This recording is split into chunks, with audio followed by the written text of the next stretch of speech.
What's up, guys? I'm Austin with KickingPowersports.com.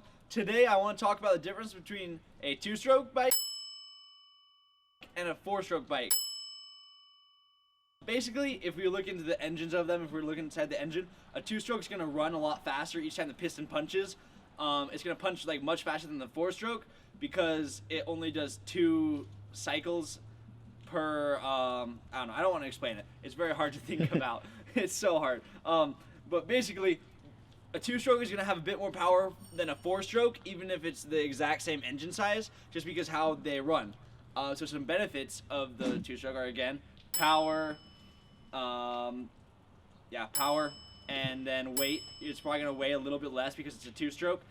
Whereas a four-stroke is going to be a little bit less powerful, but it's going to require a little bit less maintenance than a two-stroke would, because two-strokes you're going to burn through spark plugs faster, air filters, whatever else, because it's running a lot faster. You're going to burn more gas. So that's another thing, is it's a little bit less efficient with the more power. So that's why people prefer like four-strokes for trail riding or just like enduro type stuff, whereas they take a two-stroke out on a dirt bike track to rip it, just because who cares? You don't need fuel efficiency, or like if your spark plug goes out in the middle of a track, who cares? You just rip the spark plug out and put a new one in. So those are some of the main differences. Price-wise, they're pretty much the same. I want to talk about kids now.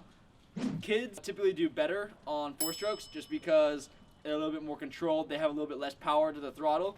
That's why the XV50 is one of the favorites with Kickin', because we're the ones who sell it. And kids can learn how to ride on it really easily and really simply, whereas kids who have already been riding for a while, they can go with a two-stroke and have a little bit more power and do a little bit more things, climb up hills a little bit easier. Either option is obviously great.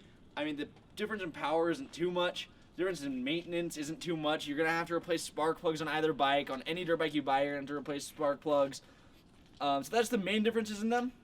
If you have any questions, comment below, and we can try and answer them in another video or even reply back to you. Like and subscribe if you like this video. If you want to pick one of these up, they're available right now on KickingPowersports.com right in time for Christmas.